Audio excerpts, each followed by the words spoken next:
Stugotz, I wanted to ask you, because I don't want to get too far from this, because, I don't know, like the way that we cover sports now is so poisonous and judgmental that LeBron and KD played yesterday in a marketing game that the NBA invented that is a huge amount of fun, and it's just great and amazing and artistic to see the Pacers care about beating the Celtics. Like the thing that's artistic and about the Celtics not caring. I mean, well, but Celtics care. You're not watching. Bigger fish to fry. You're not. Yeah. Please admit to me you're not watching. I'm so not. I don't have, there you go. The artistic, I can tell who's not watching by their takes on this. It is fun, indisputably fun, and one of the fun things about it, and also funny, Jeremy, because this part is funny. You see how much the guys care in a way that you don't usually see during the regular season, and you see that it's at least in part because they can get the other guys on the bench some money that is real money. And all of a sudden, all you've added to the NBA is by throwing more money at the bench players. And by the way, if we talk about the collective bargaining agreement and where it is the players have gotten screwed here, it's largely because a lot of times in these meetings where Chris Paul is doing the arguing on behalf of his players, the decisions that get made, instead of being made for the value of the superstars, end up getting made for some of the guys on the bench who have not as much power, but can use the money a little bit more than the Chris Pauls. And that's where the owners take advantage of it on these players, because they're human beings at the end of the bench. The idea that the in-season tournament is something that matters because they're playing for money in the fringes for the little guy in that sport, the little guy. And that at the top of it, LeBron and KD would still, Stugotz, be fighting near the top of that sport after carrying us for 20 years through this sport. I do think we need to appreciate for a second what these human beings are doing. I know we've poisoned Kevin Durant. I know he is now bitter because of whatever the internet has done with him. And I know that LeBron is still corny dad, but he's also a science experiment unlike any we've ever seen.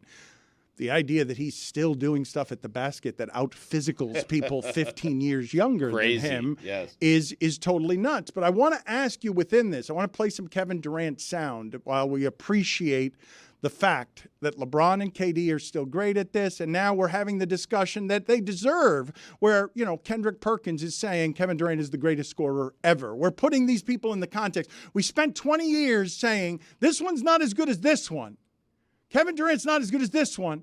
But they're two all-timers, Stugotz. And you've given Kevin Durant no rings. Mm-hmm. LeBron James has 4 of them and somehow is viewed as an underachiever. Like somewhere. And you can see him trying to change the math. He did it with 1 title in Cleveland. And if he gets this new trophy that's invented, you kind of see that. Manifests itself on the screen in a game that feels way more important than an early December game should ever feel. So kudos to the NBA for this wonderful idea. I'll give you that. He had a great game last night, had 5 steals, like he's into it, and certainly this has helped, okay? It's helped guys be more into regular season games than they normally would.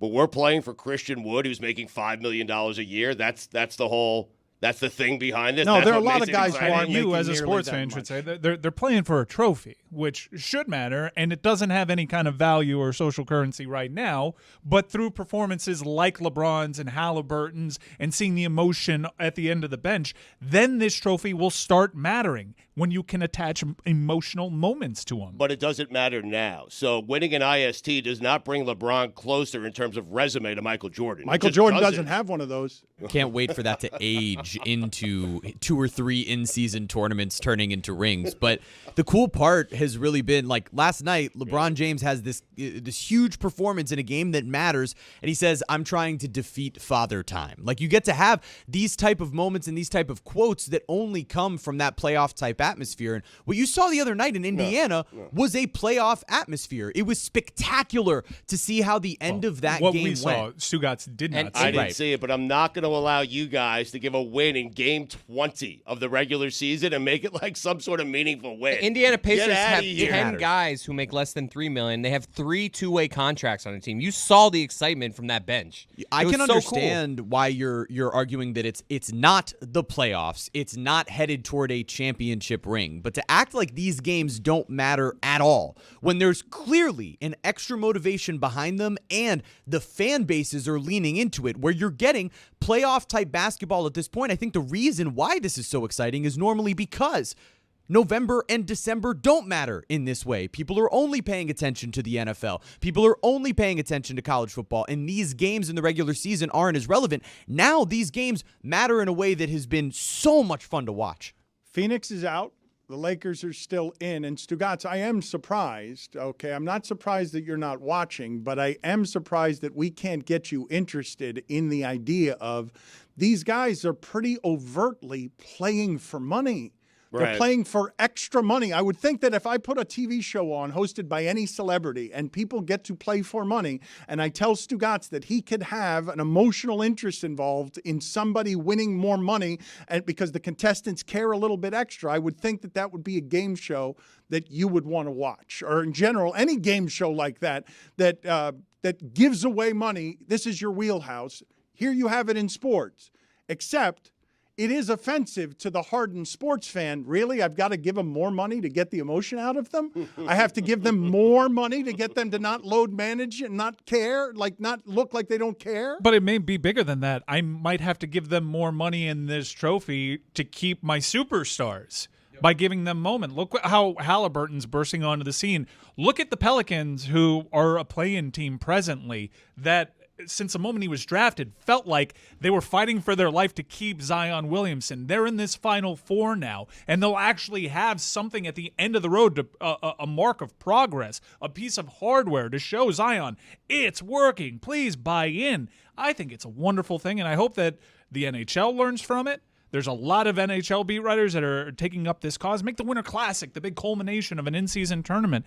These are exciting things over in Europe, to have your little fledgling club be alive in something that actually matters. And I think you're seeing it in stories with Indiana and New Orleans. I feel like we're turning Stugotz a little bit. You're not. Make the playoffs. Do it there. I saw your face. I was like, I think we broke him But they can't. No. They can't. Like, in all reality, it's going to be hard for Zion and the Pelicans to do something meaningful in the playoffs. I mean, really meaningful outside of the first round.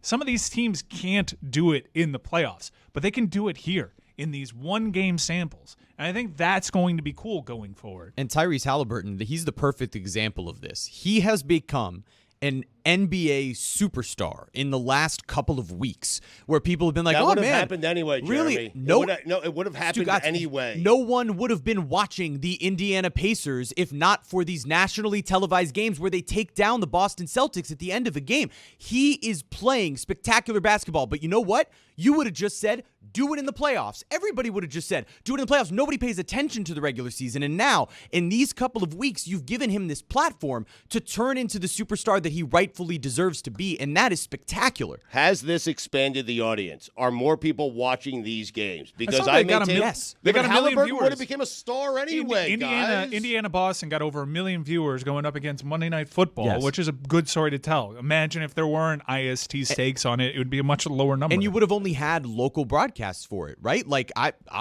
work on a local broadcast. I'm grateful for the numbers that we get, but when you look at nationally televised games to build up the narratives for players that you're looking to establish all year long. Bam Adebayo, as we're always talking about, right? He's going to be a Defensive Player of the Year candidate. He doesn't get that love until there's a nationally televised game where he shuts somebody down. Tyrese Haliburton has taken advantage of this stage. He now gets to do it against the Bucks and Giannis.